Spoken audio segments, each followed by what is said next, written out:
messieurs, bonsoir et bienvenue au 19h de ce 20 février. À la une de l'actualité, poursuite de la visite d'État du président de la République, Abdelmadjid Tebboune, au Qatar. Un accueil solennel a été réservé au chef de l'État et la délégation qui l'accompagne par l'émir du Qatar, Cheikh Tamim Ben Hamad Al Thani. Les deux dirigeants se sont entretenus en tête-à-tête.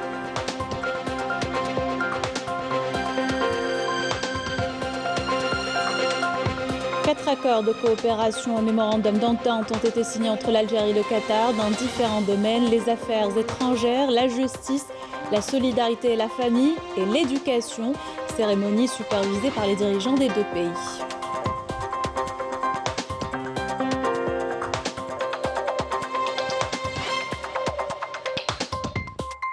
Et gros plan ce soir sur un exemple de la coopération économique algéro-qatari, le complexe sidérurgique de Bellara, fruit d'un partenariat réussi à hauteur de 2 milliards de dollars.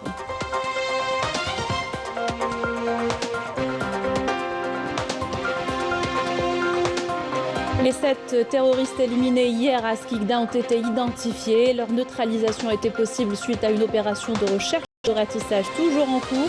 6 pistolets mitrailleurs de type Kalachnikov, un fusil à lunettes et d'autres objets ont été saisis. Le point dans ce journal.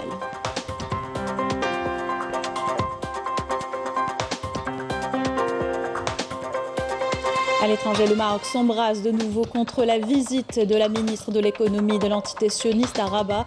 Les manifestants dans une quarantaine de villes réclament le départ du chef du gouvernement marocain et plus de justice sociale. La pauvreté dans le pays est accentuée par les pratiques du régime du Marzen. Bienvenue à tous, heureuse de vous retrouver. Tout d'abord, au deuxième jour de sa visite d'État au Qatar, à l'invitation de l'émir Cheikh Tamim Ben Hamad Al Thani, le président de la République Abdelmadjid Tebboune a eu droit à un accueil solennel au cabinet princier à Doha.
Après avoir écouté les hymnes nationaux des deux pays, les deux dirigeants ont passé en revue une formation de la garde princière du Qatar qui leur a rendu les honneurs.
Le président de la République et l'émir du Qatar ont salué par la suite les délégations des deux pays.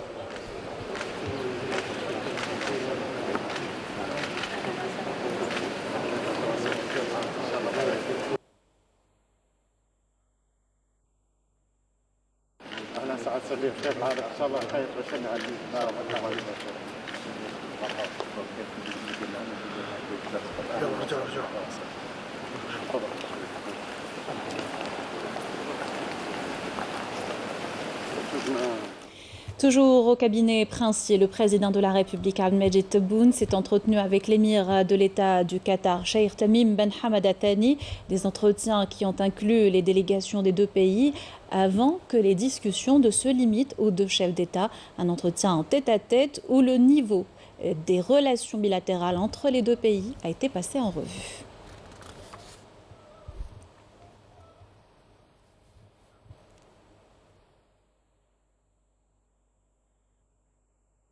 Par ailleurs, le président de la République et l'émir de l'État du Qatar ont supervisé la signature de 4 accords et mémorandums d'entente. Le premier portant sur l'établissement de concertation politique et la coordination entre les ministères des Affaires étrangères des deux pays. Le deuxième a trait à la coopération juridique et judiciaire en matière pénale entre les deux pays.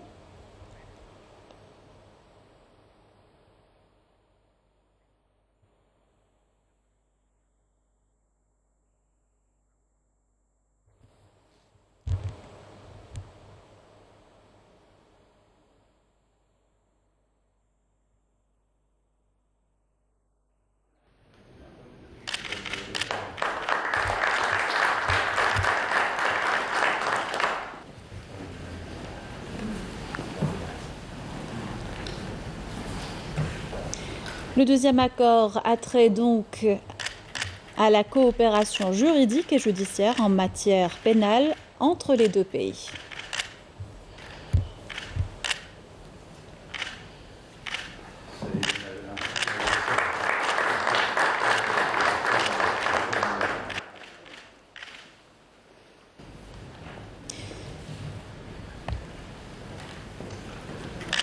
Le troisième accord était dans le domaine de la solidarité, le développement social et de la famille.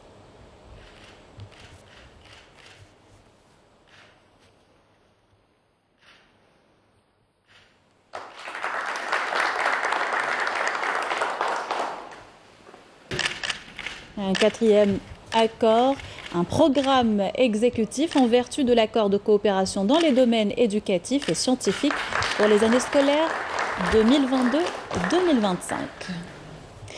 Par la suite, l'émir du Qatar, Cheikh Tamim Ben Hamad Al Thani, a organisé un déjeuner en l'honneur du président de la République, Abdelmadjid Tebboune, et la délégation qui l'accompagne. Et dans un tweet, l'émir du Qatar a exprimé sa fierté à l'égard des relations fraternelles avec le peuple algérien. J'œuvre, dit-il, avec mon frère, le président Abdelmadjid Tebboune, à hisser le niveau de la coopération bilatérale de façon à répondre aux aspirations des deux peuples frères. Nous avons également discuté aujourd'hui du travail arabe commun et les voies et moyens de son renforcement et de son activation afin de faire face aux défis régionaux et qui font face à la nation arabe. Le président de la République a reçu aujourd'hui au siège de sa résidence à Doha le Premier ministre et ministre de l'Intérieur qatari, Cheikh Khalid Ben Khalifa Ben Abdelaziz Al Thani, qui lui a rendu une visite de courtoisie.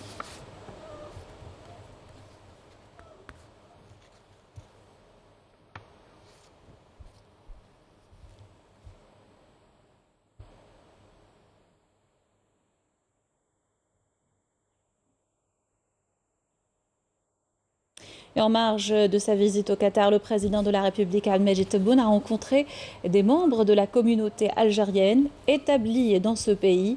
Lors de cette rencontre, le président de la République a écouté les préoccupations de nos concitoyens et a réitéré sa volonté d'accorder toutes les facilitations à notre communauté établie à l'étranger, là où qu'elle soit, rappelant à cette occasion les dernières mesures prises dans ce sens.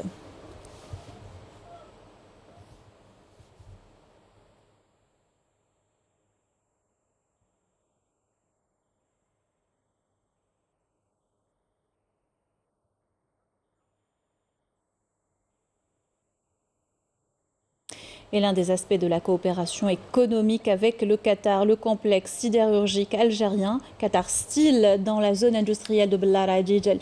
Cet exemple d'investissement et de coopération réussi est le fruit d'un partenariat à hauteur de 2 milliards de dollars. Bouchabou Ali.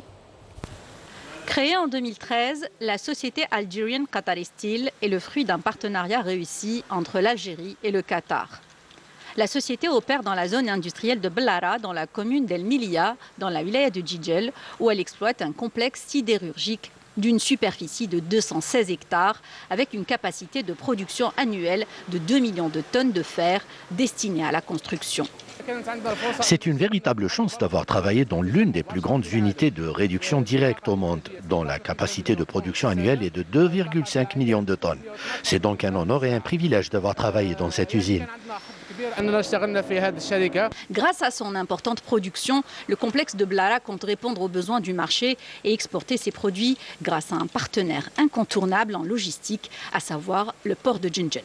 On fait le transfert de matières premières à partir du port de Jinjen vers le complexe chirurgique, ainsi que le transfert des produits finis, comme les billettes, et les fils machines et le rang habitant. Comme vous voyez, on est là sur la ligne principale de transport de la voie ferrée, reliant le port de Jinjen avec le complexe sidérurgique de Bellara. Cette ligne est considérée comme une ligne très importante pour nous permettre de travailler à l'aise et d'améliorer la cadence de transport de la matière première à partir du port de Jinjen jusqu'au complexe. Les travaux, comme vous le voyez, ils sont à la phase finale. Il reste uniquement 10% des travaux à réaliser. Pour rappel, cet investissement de l'ordre de 2 milliards de dollars a permis de créer 2300 emplois directs et 5000 emplois indirects. Dans l'actualité, le président de l'Assemblée populaire nationale, Brahim Bourali, s'est entretenu aujourd'hui au Caire avec le secrétaire général de la Ligue arabe, Ahmed Aboulraïd, qui a salué le rôle de l'Algérie au niveau arabe sous la direction du président de la République, Abdelmadjid Tebboune. Les deux parties ont convenu de poursuivre la coopération entre la Ligue arabe et le Parlement algérien, mettant en avant l'importance d'assurer toutes les conditions pour la réussite du prochain sommet arabe qu'abritera l'Algérie, en se focalisant sur une préalable et bonne préparation à tous les niveaux. Aboulraïd a salué le rôle de l'Algérie au niveau arabe sous la direction, je le rappelle, du président de la République, ainsi que sa diplomatie active.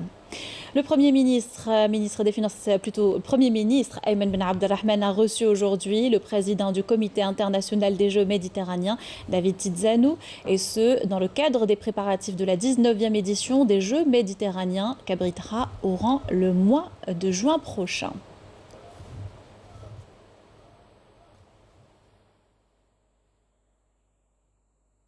Ces communiqués du MDN, les 7 terroristes éliminés hier à Skikda ont été identifiés.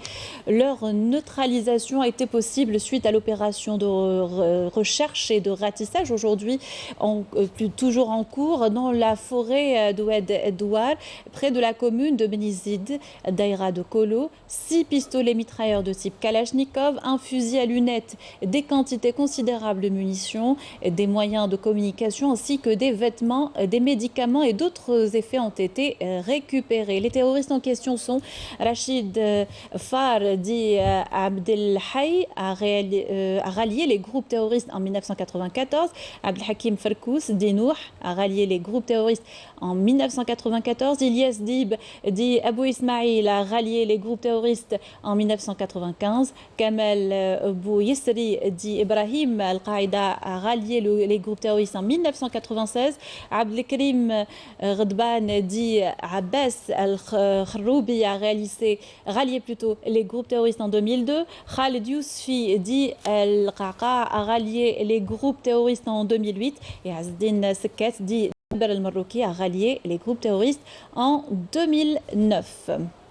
L'industrie a connu ces dernières années un regain d'activité grâce aux mesures d'encouragement par l'État et l'arrivée également des opérateurs privés sur le marché. Exemple avec l'entreprise d'usinage mécanique de précision industrielle. Sa fiche technique dans ce reportage signé Anissa Bouzid. Grâce à la complémentarité de ses unités de production et à la diversité de son parc machine, l'entreprise est capable de répondre aux besoins des entreprises industrielles nationales. En général, on travaille avec les grandes entreprises Jazair. Par exemple, la SNV, SNV Ruiba, SNV Qsantena, SNV Tieret, les cimenteries, les GK en général, les usines de cimenterie, même privées, on a beaucoup des entreprises privées qui demandent, c'est-à-dire notre besoin, donc on travaille avec les entreprises algériennes. Il y a beaucoup d'usines auxquelles on fait pas mal de pièces de rechange, au lieu de les importer, donc on les fabrique chez nous. De la conception à la maintenance, en passant par la production et la commercialisation, le métier de mécanicien recouvre de multiples fonctions et spécialisations. Mon travail consiste, commence du dessin technique, d'accord. Déjà la pièce, quand on met la pièce, on va le dessiner. On va le dessiner sur le micro, sur les corps, et on va le transmettre vers les opérateurs et on va l'expliquer comment ils vont travailler jusqu'à la fin. On va les suivre jusqu'à le fournisseur. On essaye de suivre les jeunes qui viennent sortir de l'université. On essaye de leur donner tout ce qu'on a acquis, nous. Parce que moi, je suis d'une formation de l'Allemagne. J'ai fait une formation en Allemagne. Et j'ai travaillé pendant 32 ans à Poval. Très ambitieux, Bouzgzi Malik tend à élargir son activité, par là même ouvrir ses portes aux jeunes diplômés qualifiés.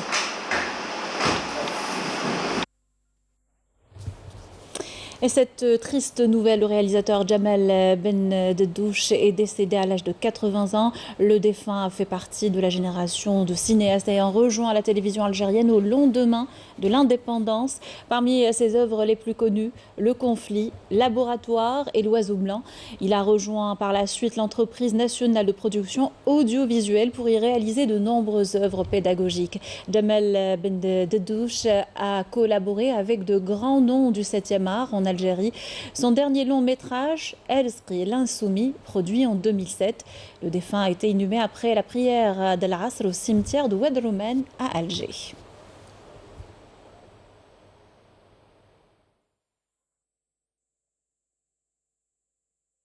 Situation sanitaire, baisse significative des contaminations, 118 nouveaux cas confirmés de coronavirus, 115 guérisons et 10 décès enregistrés ces dernières 24 heures selon le ministère de la Santé. Colère au Sahara occidental, les manifestants, notamment à Dakhla ou encore l'Ayoun occupé, dénoncent l'assassinat du jeune Sahraoui Lahbib Greichi, une énième exaction marocaine, un crime qui doit être puni, réclament les Sahraouis. Le point avec Amel Bouakba. L'assassinat par l'occupant marocain du citoyen sahraoui Lahbib Agraïchi dans la région de Dakhla suscite une vague de colère et d'indignation partout dans les territoires sahraouis occupés illégalement depuis plus de 40 ans par le régime du Makhzen. Les manifestations se multiplient pour dénoncer les exactions marocaines comme ici à Dakhla et l'Ayoun occupée, réclamant que les responsables de ce crime soient poursuivis en justice. Porté disparu dans des circonstances suspectes depuis le 7 février dernier, Lahbib Agraïchi a été retrouvé mort 10 jours plus tard. Un crime de plus commis par l'occupant marocain en toute impunité qui s'ajoute à la série d'exactions et de violations incarnant la politique répressive du régime du Makhzen. En effet, l'occupant marocain multiplie les violations des droits humains pour réduire au silence les voix libres des Sahraouis qui militent pour leur droit à l'autodétermination. Depuis l'assassinat de Lahbib Agraïchi, des milliers de Sahraouis continuent d'investir les rues pour affirmer leur soutien et réaffirmer leur détermination à poursuivre le combat jusqu'au recouvrement de l'indépendance. Les manifestants appellent la communauté internationale et toutes les personnes éprises de justice et de liberté à mettre un terme aux crimes perpétrés par l'occupant marocain. De son côté, le collectif des associations de la communauté sahraoui en France et en Europe du Nord a tiré à boulet rouge sur le régime marocain, l'accusant d'avoir commis ce crime odieux et de dissimuler les preuves de l'assassinat. Le collectif tient également pour responsable l'occupant marocain de ce crime, ainsi que de tous les assassinats et meurtres prémédités commis contre des citoyens sahraouis sans défense, victimes de toutes sortes de violations. Il exige aussi que les responsables de ce crime soient traduits en justice devant les tribunaux internationaux pour répondre de leurs actes et de toutes les atteintes au droit international humanitaire et chartes et conventions reconnues. Face au silence assourdissant de la communauté internationale, les pratiques répressives contre les militants des droits de l'homme et contre les civils sahraouis ont doublé d'intensité, notamment depuis la rupture du cessez-le-feu par le Maroc le 13 novembre 2020. Justement, manifestation également au Maroc. Les Marocains réclament le départ du chef du gouvernement marocain et également plus de justice sociale. La pauvreté dans le pays se creuse, accentuée par les pratiques du régime du Makhzen. Une quarantaine de villes sont concernées par ces manifestations. Amel Bouarba.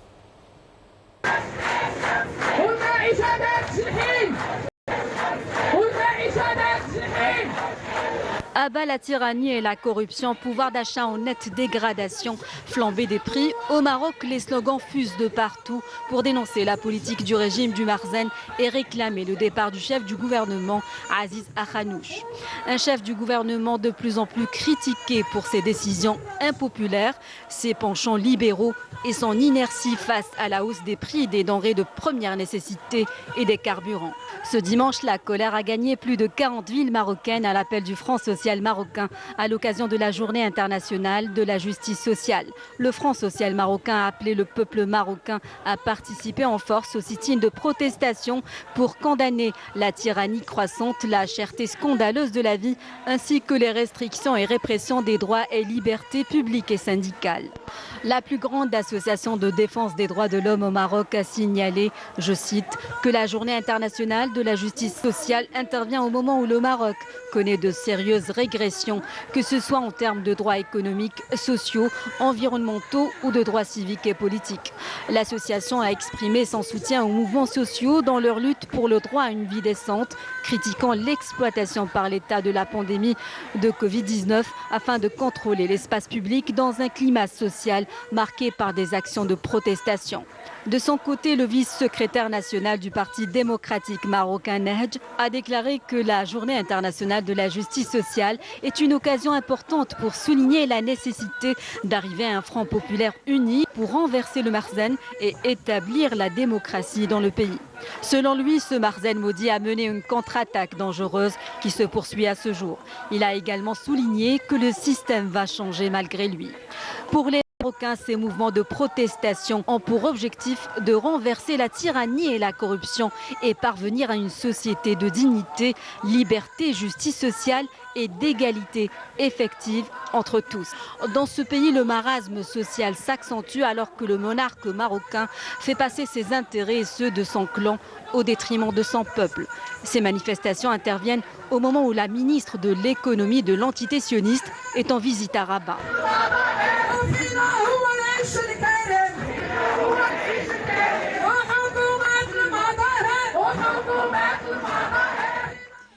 Retour dans le pays un peu plus de 2 mois des Jeux méditerranéens qu'abritera Oran. Le président du comité international des Jeux méditerranéens, David Tiziano, est en visite pour la première fois dans la ville. Il s'est dit très fier et très optimiste quant aux efforts déployés et au travail accompli par les autorités algériennes.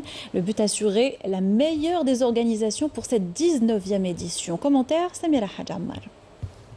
Doté d'infrastructures sportives de haute facture, Oran suscite l'admiration des membres du comité international des Jeux méditerranéens. Cette fois, c'est au tour du président de cette instance, David Tiziano, qui s'est dit réconforté de l'état d'avancement des préparatifs du prochain rendez-vous méditerranéen. Impressione positiva per la grande sforzo che il governo algerino. Nous saluons les efforts des autorités algériennes. Nous sommes très admiratifs devant le joyau qu'est le stade olympique, un édifice magnifique tout autant que le village méditerranéen qui compte toutes les commodités nécessaires. L'opération d'équipement des infrastructures sportives s'est effectuée simultanément avec d'autres préparatifs relatifs au côté organisationnel. Il y a d'autres étapes qui sont en cours, notamment la réhabilitation de quelques infrastructures sportives ainsi que les préparatifs pour l'enregistrement des participants avec la technologie adéquate. Pour l'instant, tout va pour le mieux. بتسجيل الرياضيين محطات جديدة كل هذا يجعلنا في وضعية. Nous sommes dans les temps, tout va bien et nous déployons beaucoup d'efforts pour que les Jeux méditerranéens d'Oran soient parmi les meilleurs. Et pour s'enquérir de l'état d'avancement des préparatifs, Oran accueillera en mars prochain une autre délégation du Comité international des Jeux méditerranéens. Avec ceci, nous arrivons à la fin de notre journal. Merci de l'avoir suivi et excellente soirée sur Canal H.